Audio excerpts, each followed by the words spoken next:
Today, we're going to talk about a hot topic, which is what do you do if you're selling property and it's in a fire zone or of various different kinds. We're going to touch a little bit on the NHD report and the folder that Erica will be sharing. There's a link to a document which looks like this. It looks like this. And, there's a little bit of the history. There are laws that are often passed regarding this, particularly after a wildfire. A nice little graphic there from a picture from Cal Fire, a discussion of how we really got to here. And what it talks about in the statutory evolution is that we began with what's called home hardening. And home hardening is things that you can do to protect your home from, burning up. And also then there's defensible space, which is another way of protecting your home, but different from home hardening.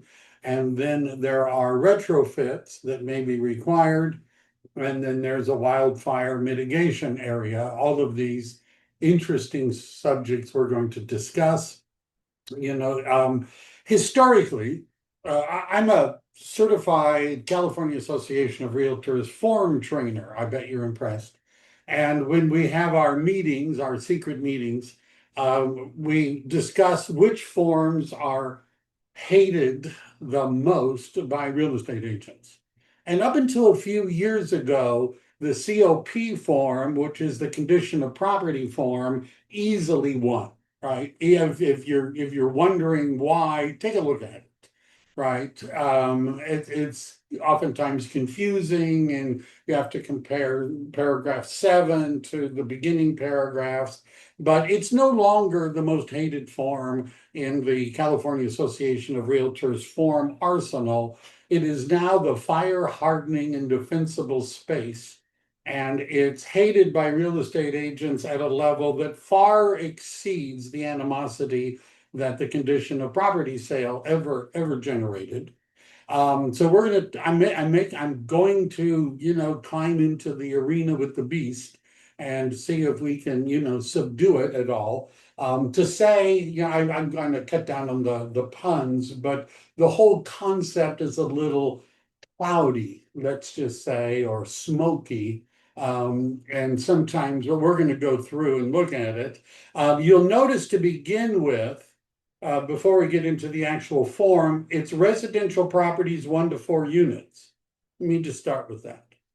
Residential properties 1 to 4 units. I might as well do formatting along the way.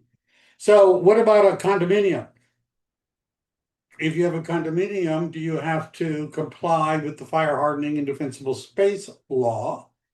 And are you required to fill out the form? Well, is a condominium a 1 to 4 unit residential property? The answer is yes. How about a mobile home?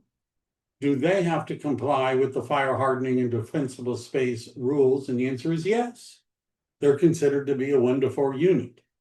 Now, if you're in a condominium, the homeowner association is generally responsible for most of what the fire hardening and defensible space rules cover. However, you as a owner might still have some responsibility under the law. For example, if you've got gutters that look more like a planter because there's stuff growing out of them, you might have to fix that yourself. If you have vegetation that's too close, you might have to do that. It all depends upon how much you have control over with the homeowner association. The other thing here is that it should be only applied, and this is generally true, to properties that are in a high or a very high fire hazard severity zones. Now, if you're wondering, how would I know? Well, there's a couple of ways. First is order an NHD report. So let's say you're a listing agent and you have a property and it's going to be going on the market and you don't know if it's in a high or very high fire zone. You don't know if it's in a local fire zone. You just don't know. Well, if you order an NHD report, they're going to tell you. But, it could take a little while, not very long. The other option is that CAL FIRE actually has a website, which I'm going to show you the link to.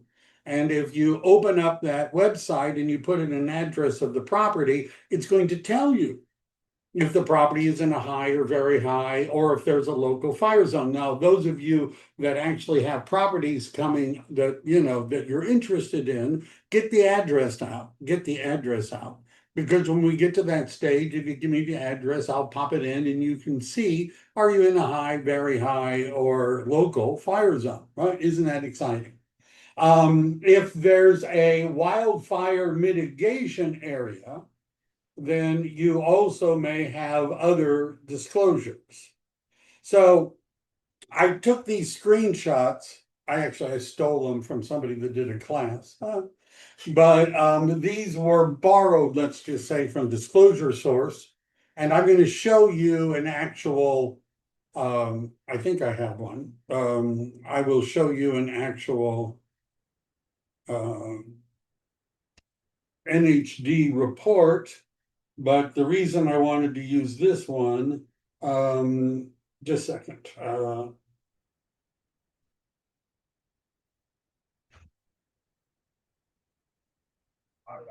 So I wanted to use this one because there's a certain box checking that illustrates when we get to the form. Notice what it says at the very beginning. California Civil Code Section 1103.2 says sellers and their agents acknowledge that they have exercised good faith in the selection of a third-party report provider as required in section 1103.7 of the Civil Code.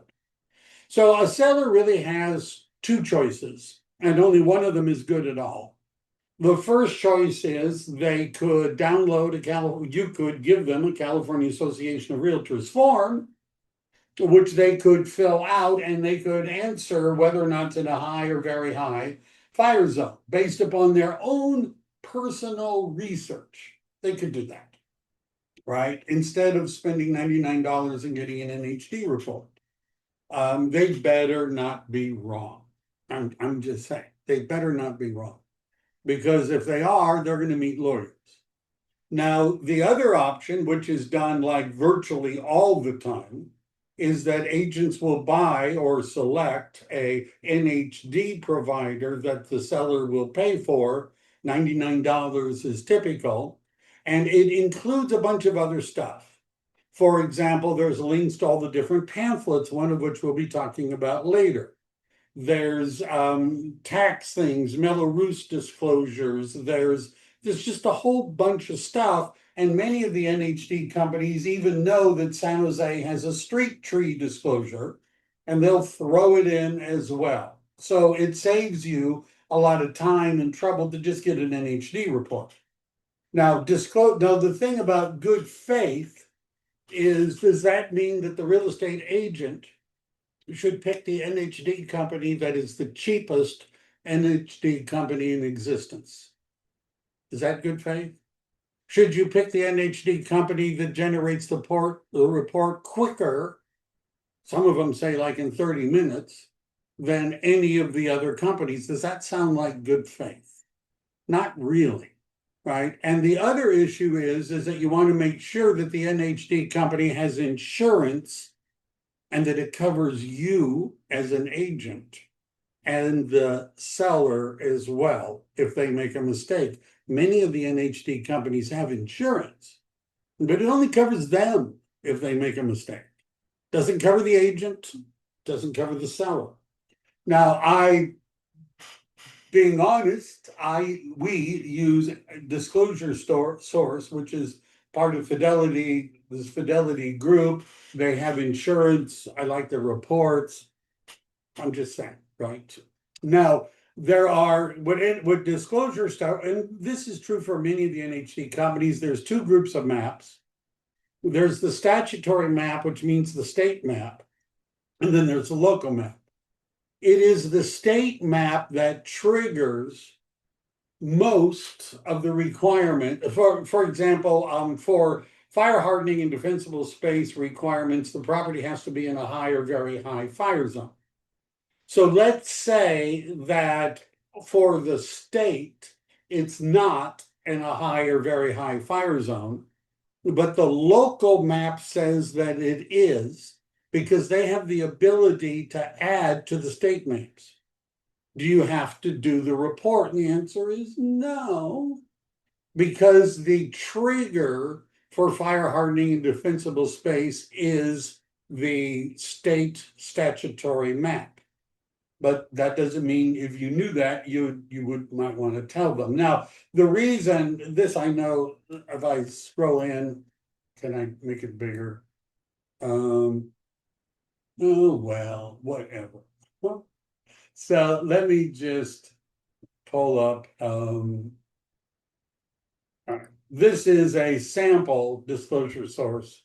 And it's got the right boxes. They're easier to read. The other ones were checked the way I wanted them, but sometimes you don't always get what you want. This is a sample. This is a big map. Notice it shows whether, because this is for fire, floods, and earthquakes. Right? Does everybody understand? NHD is fire, floods, and earthquakes. Right? We don't have weather or any other weird stuff. Right? I've had somebody say, why not weather? And the answer is because we live in California. That's why, right? We don't have tornadoes and hurricanes and that sort of thing. We got fires, floods, and earthquakes. So you'll see the boxes here are checked. And this one, what I do when I'm looking at it is I would, first of all, look to see if there's any is's. Right, so this one is located in the CAL FIRE state responsibility wildland area and is in a high severity zone. Oh, okay. What does it mean, state responsibility? It means that the property is located outside of the jurisdiction of the local fire departments. That's what it means. So those big red fire engines that you see going down the road, they're not going to come and help you probably, right? Because the state is responsible. As we scroll down, here's another sample map. It says this one is not in a supplemental flood zone, but it is in a supplemental fire zone, and it is in a high hazard zone for earthquakes. Now, this is the part where a little attention might need to be paid.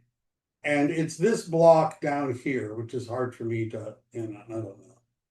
And notice in the other example, which is just hard to read because it's so pixelated, the property was a no for the state responsibility area, a no for the very high, but a yes for the local responsibility area, right? So sometimes it's you get no for the state, but yes for the local area.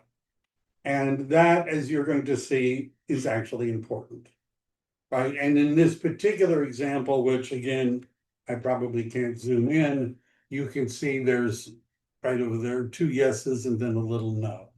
I probably could have done without that. All right, so here I've broken the form into pieces.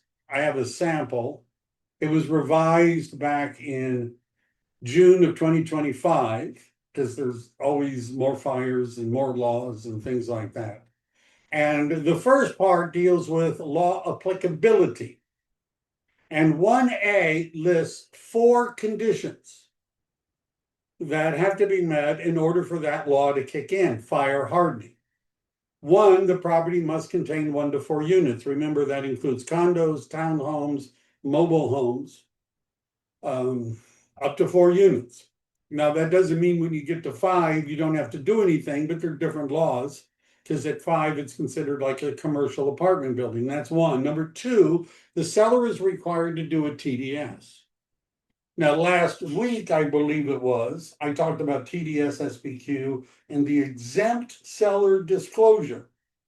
And an exempt seller disclosure is something that a seller would fill out who's exempt from the TDS, typically because it's an estate, a successor trust, a probate, or something like that, and they haven't lived there. Right? The person that died lived there, but they didn't live there. So they're exempt. So if you're exempt from the TDS, you're exempt from fire hardening. Just number 3, the property has to be located in a high or very high fire hazard severity zone. And number 4, the improvements were constructed before January 1st, 2010. All 4 have to exist in order to be subject to the fire hardening. It says that in caps. If any of these 4 conditions is not met, so it does not have to answer the questions in paragraph 2B and 2C. It doesn't mean they're exempt from answering questions. It just means they don't have to answer those questions. Then B is the second part, another part of the law, which is the defensible space compliance. It's similar to 1A, but now there are 3, not 4 requirements. Number 1, the property is 1 to 4 units. That's the same. Number 2, seller has to do a TDS. And number 3, it's located in either the high or very high fire hazard safety zone. So what did they drop from 1A to 1B? And the answer is the 2010 building of improvements. So if your property was built in 2015. Mike? Yeah. Is what you're saying reflecting on the screen? Because we're still How looking many at people can see a fire hardening form on this screen? disclosure. I can. Just the first part, though, the very top. Top. So I can see all of I them. guess I don't understand. I'm looking at a screen that has 1, A, B, and C and words below it. I can see that. Who can see that? Trisha Maganini. Yeah, we can see it, section All right. 1. So I don't know, Angela. It was a comment from Joanna, so I was just Okay. going up. Yeah, I think you were talking about section 2 and stuff, and we only saw I haven't section gotten to 1. that. That's why. I'm not even done with section 1. Okay. Don't calm down. It's okay. I know you're on fire to learn all about this form. So the 2010 rule only applies to fire hardening. It does not apply to this defensible space. I'm struggling with that word today. So you may not have to do the fire hardening disclosure, but you may still have to do the defensible space compliance. And then there's C, the fire hazard severity zones, and there's maps and things like that. CAL FIRE has a zone viewer, which I'm going to show you. They have a little link down there, but I have a better link that you could just click on. All right. So what does, and this sort of summarizes what I was blathering about in section 1. 1 to 4 includes condos, manufactured homes, TDS, high risk zone before January 10. Defensible space is 1B. And it's got 3, not 4, regardless of the construction year. I don't know. Do stuff while I'm going along. All right. So this is more of a walkthrough. The form, and we're still talking about the first screenshot. The beginning of it is that it's for, it's a purchase agreement. If it's built on or after January, check the box at the top of section 2. We're going to get to section 2. We're getting to that. All right. So here's section 2. All right, we've done section 1. And by the way, I gave you a copy of the whole forms and the walkthrough, step-by-step guide, all that sort of stuff. So here's section 2, fire hardening. There's a box. Properties built on or after January 1st, 2010, fire hardening. If you check the box, because it was built on or after January 1st, 2010, you don't have to answer 2B or 2C. You don't have to do that, right? And so there's a stat of what is 2A, it's just a long notice. This home is located in a very high sun zone, and the home was built before the implementation of wildfire interface building codes, which help to harden a home against fire, better protect. You might need to consider improvements, including current building standards, and yeah, right. And then there's a website. Now, if it was built before January 1st, 2010, now you have to answer 2B and 2C. So first of all, I want to point out, because I get a lot of questions about this. Notice it says in 2B, fire hardening vulnerabilities, are you seller aware? I'm pausing at the word aware. So does this mean that the seller has to hire an inspector to look at the property and tell them about all these different things? The answer is no. What if the seller doesn't even understand the questions that are being asked? They can say, I'm not aware. I'm just not aware. Now, if we go through the list, one of the, and notice it says seller is not obligated to explain or clarify their responses, whether they answer yes or no. You can throw in your explanation, but you don't have to. You just have to check the boxes. So B1, the eave soffit. The soffit, by the way, I get asked about this, is the underside of an eave. The eave is what hangs out, from the roof. The soffit is the board that goes underneath it. And roof ventilation, where the vents have openings in excess of 1/8 of an inch. So older homes in particular have vents that were the attic is to allow, air to move and flow in and out of the attic, but then it's got a grill to keep hopefully birds and rodents and squirrels and other animals from getting in. Now, old school, those grills were built to keep out rodents and birds and squirrels, which are relatively big compared to the size of the grid. But that doesn't work very well if there's a wildfire or a fires and wind and burning embers. And if you watch the videos as to what was happening down in LA or in Paradise or in a lot of different places, if you're watching those videos, you would see these embers moving at an incredible rate of speed, right? High winds and these little embers. And so what happens if the grill is too big, they go right into the underside of the roof in the attic and they start a fire. Just say. Roof coverings made of untreated wood shingles or shakes. This used to be very common.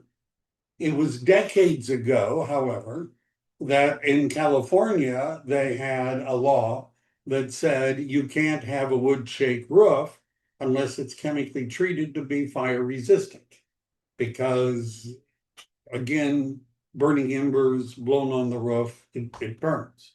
Combustible landscaping or other materials within 5 feet of the home and under the footprint of any attached deck. Something that would easily burn right under your deck. Again, if you imagine the embers being blown against your house and you've got stuff that burns around the outside of the house, it's a problem. Single pane or non-tempered glass windows. Do you know if your windows are single pane or non-tempered glass?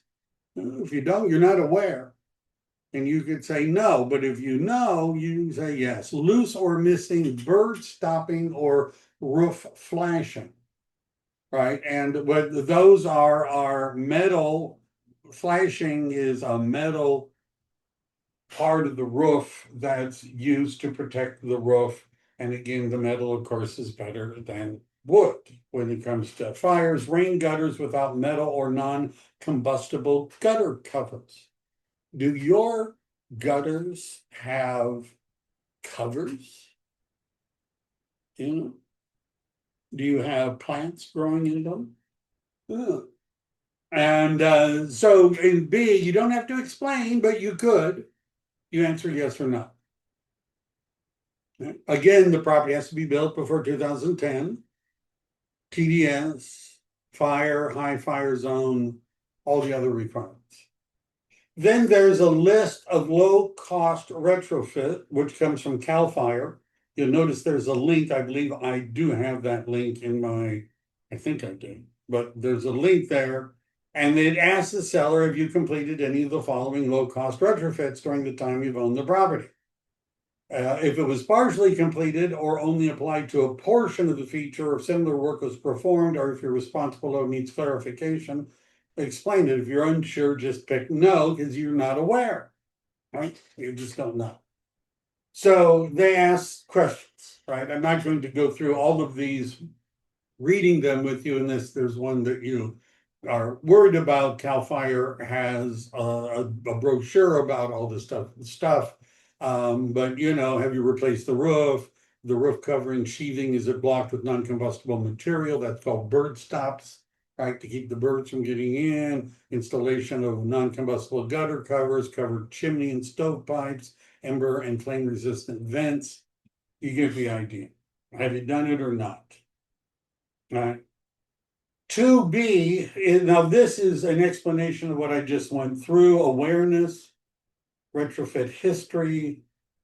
Now, this is mandatory as of January 1st, 2025. They have to state if any of these items, these 12 items, I don't know where the 12 are have been, they wanted to know about the retrofit history. So, any questions so far? That's fire hardening. Any questions? All right. I don't know why my numbering was off. Defensible space. Remember when I was banging on about the NHD report where it asks, are you in a state responsibility zone? Are you in a state high severity responsibility zone? Are you in a local responsibility zone? And in that sample, they had said no, no, but the third answer, the one about the local responsibility, was yes. So that's important. Why? Because we're looking at 3 and 3A. Now, notice it says defensible space disclosure and addendum. Paragraph 3 is only required to be completed if all 3 conditions are met. By the way, if fire hardening, if you've met those, you're definitely met the defensible space. But defensible space also is required like almost all the time. But the only way to get out of this, it's not the year the property was built, is that there's no TDS. It's not 1 to 4 units, or it's not in a high or very high fire zone, right? So if you're in a high or very high fire zone, virtually all the time you're filling this out. Now there is default sections, and you can only use the default sections. And by default, I mean no box to check, no explanation to put in. You can only use the default sections if you're only in a high or very high fire severity zone on the state level. But if you've checked that box, or they've checked the box for you that says you're in a local zone, you can't just use the default. So first of all, 3A says, local compliance requirement, the property is or is not subject to local vegetation management ordinance requiring defensible space around an improvement. Is or is not. Now, I'm going to show you, I have a link and you can put in an address and it'll tell you. Plus, it wouldn't hurt to talk to your local fire management. I think I have links for most of them. But if it is, notice it says paragraph 3B and 3C must be completed if the conditions in 1B are met. So first of all, we're simply asking, is it or isn't subject to local 3B and 3C must be completed regardless of your answer in 3A. If the conditions in 1B are met, what are those? TDS, fire, high fire, or very high fire zone, 1 to 4 units. That's the requirements. Now, the default is B1. Seller is unaware of whether the property is in compliance with applicable state or local defensible space law. Seller does not have a report prepared by an authorized defensible space inspector. That's the default setting, right? Most of the time we just leave it there. But let's say the seller is aware because they're concerned about fires, and so they check, and yeah, they are actually in one. Now the question is are they in compliance or not with those local rules? If they're in compliance, then they would pick B2. Property is in compliance with state and local defensible space law, whichever is applicable. If only state law applies, seller must have obtained compliance within the last 6 months, because stuff may have grown against your house, right? It may no longer be in compliance. So that's the expiration, the sell-by date. 3 says the property is not in compliance with the local law. Seller has or agrees to obtain a report from an authorized defensible space inspector. Now, a lot of the localities have their own. The state ones, there's at the CAL FIRE website, they have a list of people, but you have to get one. And then you have 3 days, you have to get it, and then you have to show it to the buyer, right? Seller shall deliver such a report to buyer within 3 or so many days after seller's execution of this form, or the time specified in 3N1. Wow. That's a long way down, right? C, buyer and seller agreement regarding which property shall obtain compliance. Notice the default is C1, buyer. There's no local ordinance. The buyer shall obtain documentation of compliance with the state defensible space law within 1 year of close of escrow. That's the default, right? That's how it's left most of the time. Now, so what it's saying is that we're putting it on the buyer to do all the things that need to be done to comply with the law. The 1 year rule, it's BS, because you're not going to have a year. And the reason you're most likely not going to have a year is that your home insurer is not going to sit around and wait a year for you to make sure that the house doesn't burn down the next time there's a fire. So they usually intervene and say, yeah, the law gives you a year. You better get on it if you want us to insure you, right? So independent of the state and local laws, you have to make the insurance company happy, because they don't want to have to pay you when your house burns down because you didn't come, you get the idea. Now, C2 is buyer responsibility. Local vegetation management ordinance is in effect.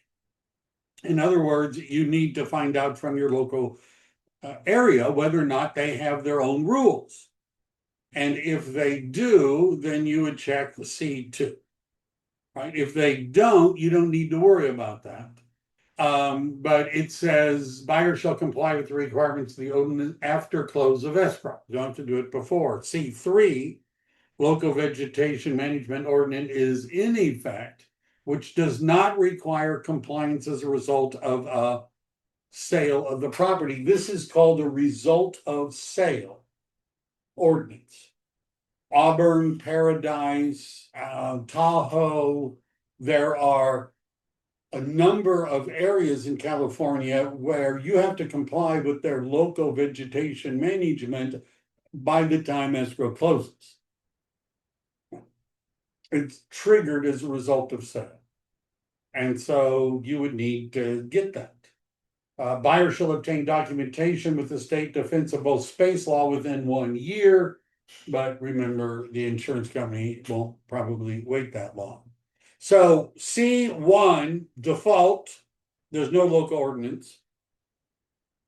I'm in an area where there's often fires, but they don't have a local ordinance law, you know. C1 is normally where we leave it. If there is a local vegetation management, it's either the buyer's responsibility, which is C2 or 3, or the seller's responsibility, which is C4, 5, and 6. 4 says it requires compliance as a result of the sale. Prior to close of escrow, you have to do that.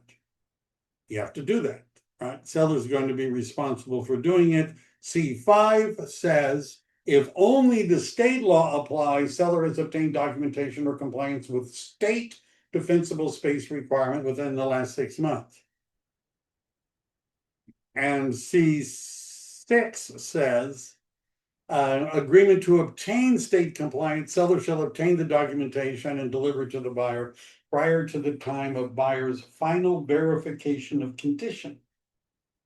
That's called the walkthrough, which happens a day or two, usually 5 days within of the close of escrow. And then there's a place where you can write in the name of the local agency from which you could get a copy of this. And so then there's explanation of the forms. DSDT, I'll show you what that form looks like, is a defensible space determination tree. Doesn't that sound like fun? A defensible space. So this is what the form looks like in all of its beauty. This is the defensible space decision tree.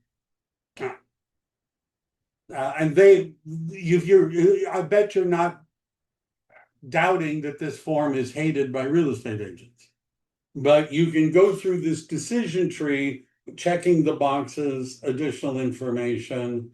That's the decision tree. And here's the wildfire advisory, which is for use with properties in and around areas affected by wildfire.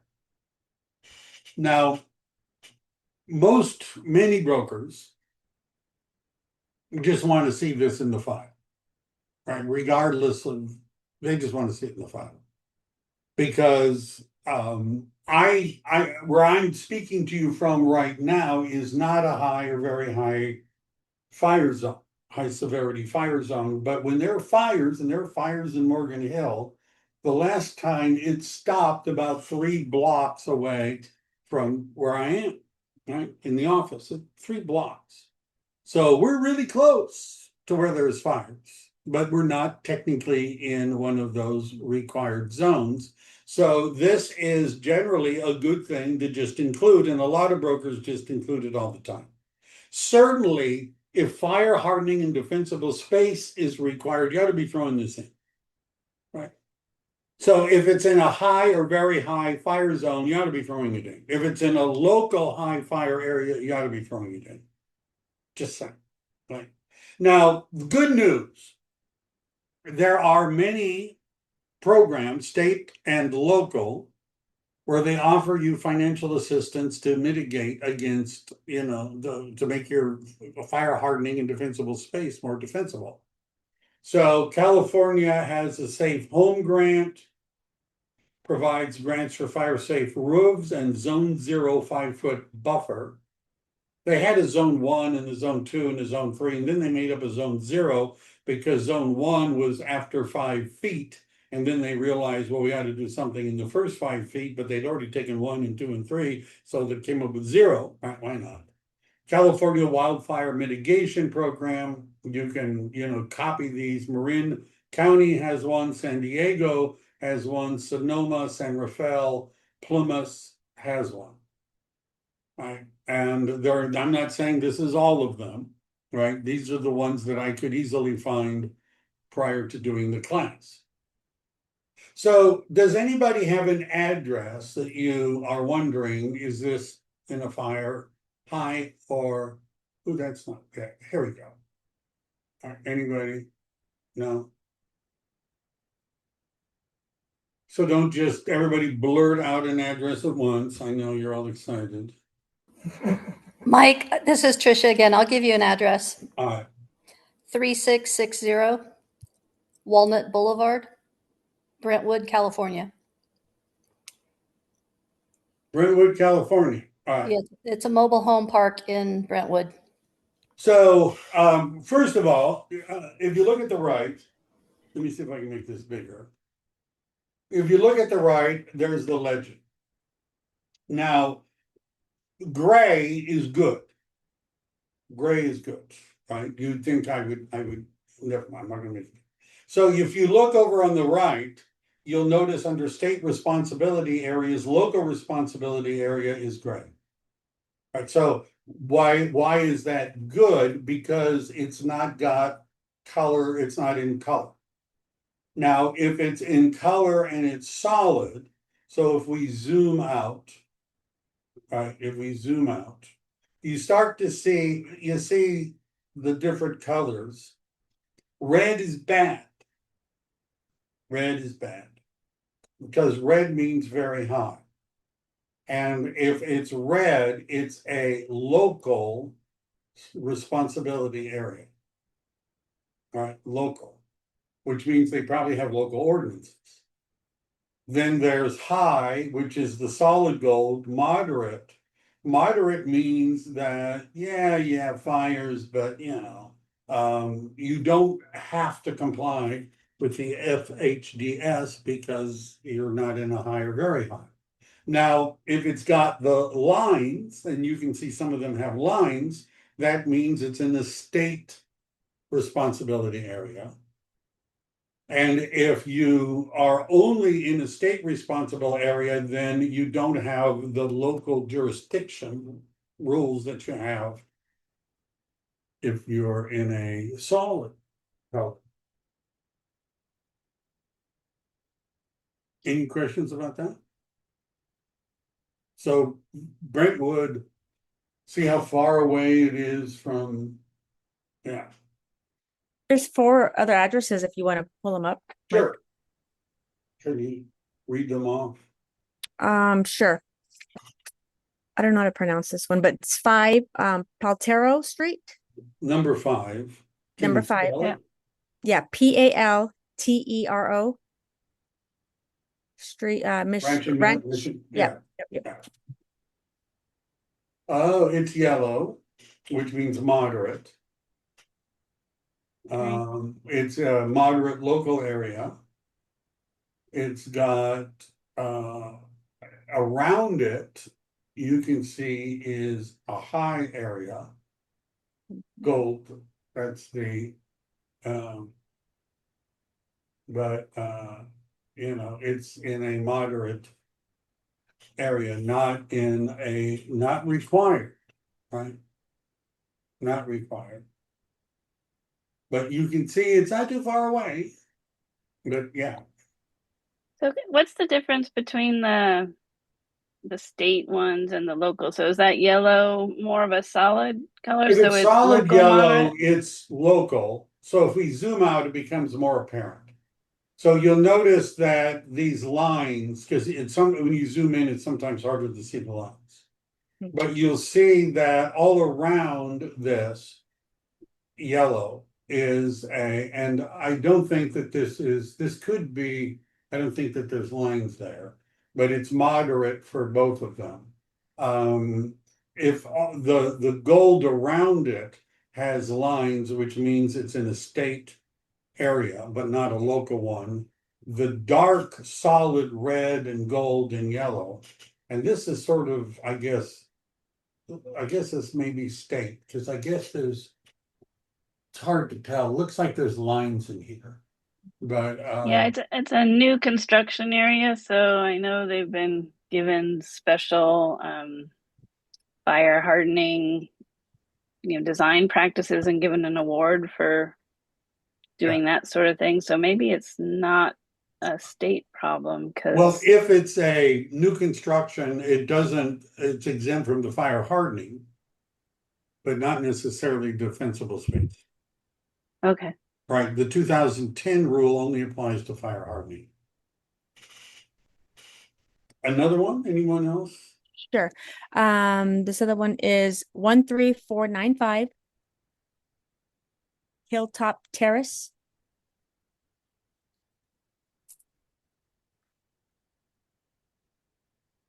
In Valley Center, California, Yes. and it's got. Again, I usually have to scroll out to really see the lines really good. So it's in a that looks like that it's in a high. If we look at the map here, it's so see where it says this. I would say this is in a high state responsibility area. So it's not a very high. It looks more red compared to the orange stripes next to it. These are yellow stripes that I see. So But that's the moderate. locations to the left in the Oh, yeah, very high? these yellow here, that's moderate. So if I'm trying to find. I need a bit of screen. So here's an area where you can see the yellow and you can see the. I don't know. Sometimes it's hard to read the map. So see over here, there's a line that goes next to the yellow, and that is a different color than these lines. So that one of these is high and very high. Like, so this looks to me just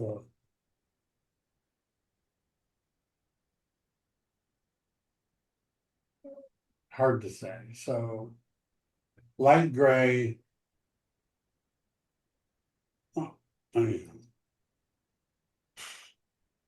I usually look at the so it told me something. Let me go back to our. Do I still have the address?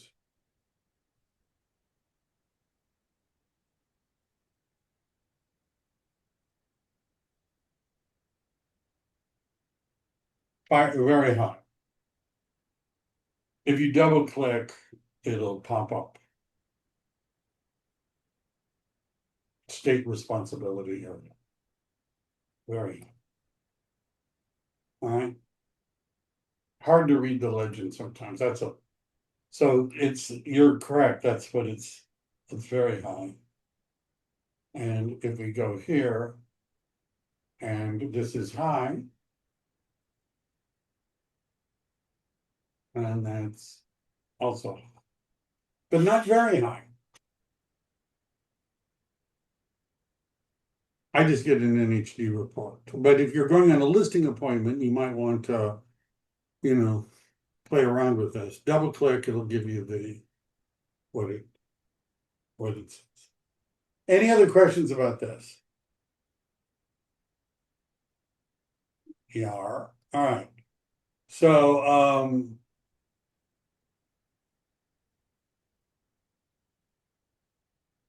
it didn't do the red, I don't know why. So what are the other forms that I was going to talk about today?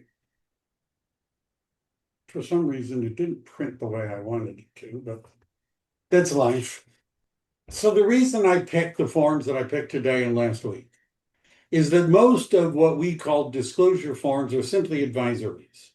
The non-contingent offer advisory, the trust advisory, the short sale advisory, the market conditions advisory, the buyer inspection advisory, the seller advisory, the statewide buyer and seller advisory. They're all advisories, right? Most of them. And what an advisory is, it's a disclosure, you know, in that it tells the other person that they have some rights regarding that particular subject, but the seller and the agent don't have to answer any questions. So the ones that generally produce the most heat are the ones that require that the seller and agent answer questions. Now, out of the group, that would include the TDS, the SPQ. Seller has to answer questions. The exempt seller disclosure, they have to answer some questions. The AVID, the agent has to answer questions. The fire hardening and defensible space. And by the way, in zip forms, if I were in zip forms, and it doesn't, when I download it, it doesn't retain it, but you would see all of those boxes and things are marked in red in zip forms. Now, what the red means is you as the agent can't and aren't supposed to fill them out. They have to be sent to the seller and the seller has to fill them out. The seller usually has questions. Many of you have questions. And so the reason I wanted to talk about this is that hopefully you can answer some of the questions. What other forms does the seller actually have to answer questions? Or one of them is the solar advisor. Now, I'm not going to go into this in great detail. I did a class not that long ago where I went through all of the issues with selling property with solar panels, right? There's lots of issues, but this is a questionnaire. If there are solar panels on the house, you need to have this disclosure if you're the listing agent as part of the package. If you're making an offer on the property and the listing agent and seller have not provided this questionnaire, you're going to want it filled out. And I'm not going to go through all of the different questions because I kind of did that in a previous class. And if you're wondering where is it, it's on my YouTube channel. And, you know, there's a handout and all that other kind of stuff where I really go through, and it's basically asking them questions about, you know, is this a PPA, which is a power purchase agreement? Is it a lease? How is it owned? The lender is going to be very curious about this too. Now, the other form that you may have to fill out, that by you, I mean the seller, is the earthquake risk disclosure statement. Now, sometimes a copy of this is included in the NHD report.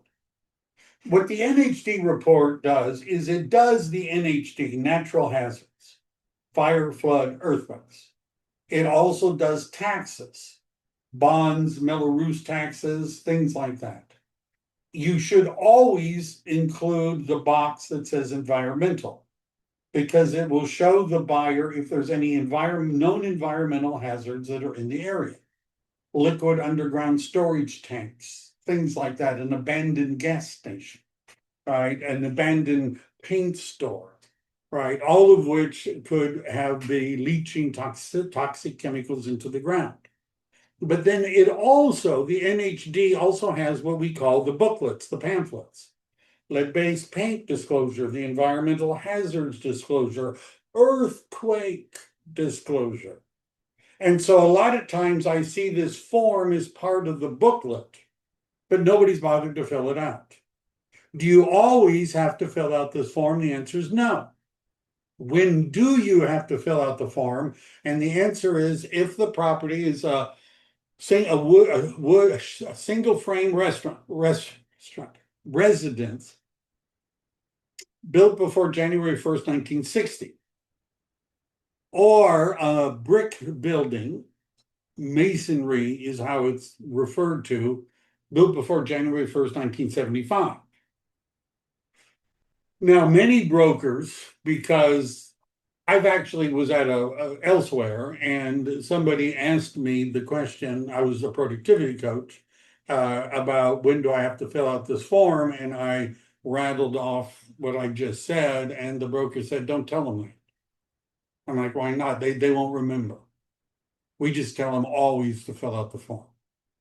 So if you want to do that and it's built after 1960, then knock yourself out. But don't fill out this form in the middle of an escrow because it's on the checklist of the other agent. and you don't have to. Right, you understand, I had an agent from Remax that was saying, well, this is on the checklist, they're not gonna give me a commission unless I have this form. And I'm like, the property was built after 1960, we don't have to do it, but it's on the checklist, I have to have it. You know, I said, then you should have written it in the contract. But we're not required by the contract to fill out the form, and we're not required by the law to fill out the form, we're not filling out the form. And the reason we're not gonna fill out the form is that if we did that, it would trigger a right of rescission to the buyer. Which means I could be sued for malpractice, because I'm now giving the buyer an escape from the transaction. When I didn't have to. He said, but they told me they won't pay me if I don't have this form, and I said, you should change brokerage. Why don't we talk? You know, you're at the wrong brokerage. So you get the idea, right? If it was built before 1960, and if you're on my team, you know, you just ask me. But there's a bunch of questions. Is it braced, the water heater? Is your home bolted to the floor? Is there a cripple wall? Now, I get asked, probably the most common question I get asked about this form is, what's a cripple wall? Well, you could Google it, you could ask AI, you could go to Google Images, but if you've ever seen a house, like older homes, like during the San Francisco earthquake, right? Older homes, and they're up on a raised foundation. And they have this usually lattice work of siding that goes around it. So, and I know this is a terrible metaphor, but if you think of the posts that are holding up the home like crutches, and you were to kick the crutches, it's going to fall over. And so you see pictures of homes that are on its side, right? They've dropped down on the side. That's because one of the posts in the cripple wall fell down because of the earthquake. Now you know. And so these are questions that the seller would answer. Some of the questions, you know, are covered in the NHD. Some of the NHD companies throw in the pamphlet. What are the pamphlets? These are the pamphlets that you're required to have. How did I get them? I got them from zip forms. Is it a CAR thing? No, it's called EPUBs. You have to scroll down to get it. But again, the NHD companies have it. And here, which I've given to you because most real estate agents have never read any of the pamphlets. And most of the time, their buyer doesn't even know that there was a link in the NHD form where they could download them and read them. But here it is, and it explains what you might need to know if you're selling a home that's in an earthquake zone.